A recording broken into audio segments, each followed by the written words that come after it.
Hi guys, how's it? It's Karabo. I hope you're good.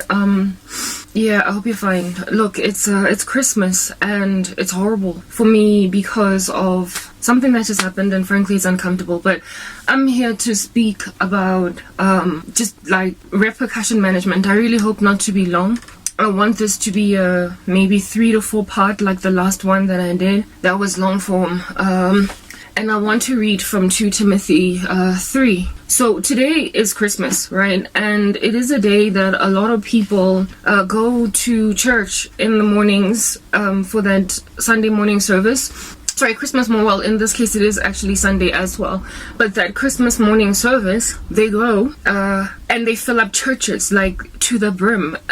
People that don't go during the year go in this season. I remember when I was still lost, having this one colleague of mine complain about how the church gets packed on Christmas to a point where they can't breathe. I, in and of myself, was lost. So I found her arrogant and mean to say that. She was like, "Khotala all of these people that don't care to look at Jesus in the middle of the year, and then on Christmas all of a sudden they think they're cool with him. And so they fill up the church to the brims, and they make the rest of us uncomfortable, and we can't find our seats where we naturally sit every Sunday because they're all here, and now we have to sit in the overflows because they're all here.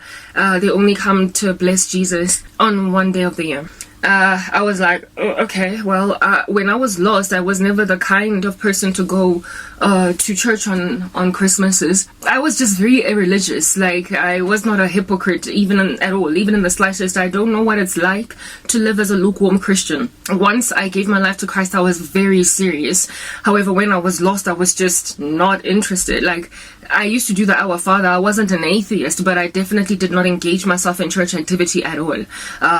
Even in the slightest. Like, I was never in church, like, at all. No Easter, no Christmas, no special occasions. Like, literally the only time I used to go to church was on funerals. I remember one time attending the funeral of a friend's relative, and I remember telling my friend after the funeral that, gospel music reminds me of funerals. Don't you think that's the case? And she looked at me on some, no, I don't agree with you. Gospel music does not remind me of funerals. And I realized that the reason why I attach gospel music to funerals is because the only time I hear it is when I'm at funerals, because that's the only time I am in church.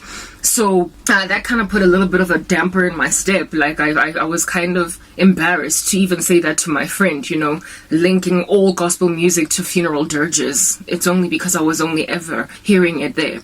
Okay, so I was very unchurched, which is why I'm having such a rough time with the lukewarm, like, conglomerate. To me, it's like, how do you sit now that you are serious about Jesus? As soon as I sat down in 2011 and I was like, I want to try and be a serious Christian. I want to be a Christian, not a serious Christian. I just want to be a Christian. As soon as I made a decision to become a Christian, I invested my might in it, and miraculously, I actually truly got saved.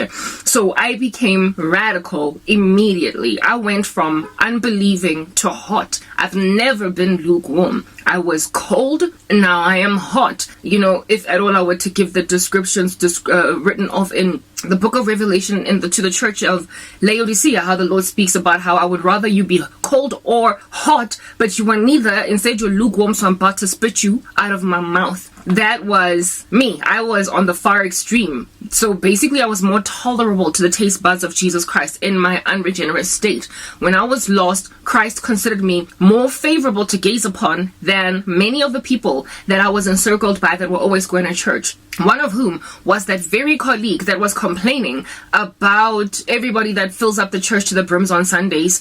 Not on Sundays, sorry, but on Christmases that are not there all the year long. She in and of herself was lukewarm. She was into witchcraft. I later came to learn she slapped my life with it. So as soon as I came to, not as soon as, but sometime down the line, once I came to Jesus, I learned that she wasn't even that serious about Jesus, even though once upon a time she said this thing and that and that. So in the sight of God, at that very time, at that immediate state, space, in that immediate space, when we were having that conversation about the church being full to the brims at her church and she was annoyed, the next January when she was telling us this at work, if both of us had died at that same time, when she was telling us that, I would have been allotted a far lighter sentence eternally than her. I would have been in a far less hotter furnace. I would have been in a far less torturous and tormenting portion of Hades, the holding place prior to us going to the second death in the lake of fire. And my experience in the lake of fire, once the second death has been judged me, following the great white throne judgment, would also be lighter or better or less torturous than hers. Because I was cold. I was cold prior to coming to Christ, to the things of the Lord. She was lukewarm. Now I'm hot. So I have basically been better off all throughout my life from birth to date at the age of 38. I've always been better off than many people who grew up in church, were constantly all up in the Bible, have perpetually, invited others to the church, recruited others into the kingdom of heaven, ever speaking about God. I mean, I was that girl in high school out of all of my friends who never had a religion to speak about. All of my friends, okay, so out of the 7 that I had in high school, one of them was a Jehovah's Witness, the rest of them were Christian, and I was the only one that was irreligious. They all went to churches. They went to churches on Sundays. I remember attending the confirmation at the age of 16 of one of my friends, because the one confirmation that happens when you're 16, it's a church, practice. I don't know what it does really, but I was there, even though I didn't understand much of what was going on. My friends were all religious. Their families took them to church. Their moms and dads took them to church on Sundays. I was the only one that was somewhat like a bit of a pagan, like a heathen among them. Everyone else had some kind of religion to profess and some kind of doctrine that they subscribed to. I subscribed to just the doctrine of the world. I was just living la vida loca. So all of my life, I have been more tolerable in the sight of God than all of my friends in school. All of the people that I was ever immersed in the company of, that were always attending churches. I did indeed start out in a Catholic church as a child, like I was yet to understand what in the world was going on. I was taken through Catholic schools, convents and whatnot in my very formative years. But before even what they would call the age of understanding or accountability, like I didn't even know what in the world I was doing the better part of the time. And as soon as I was taken out of the Catholic churches, the Catholic schools, I stopped going to church because my mom was not actively taking us to church.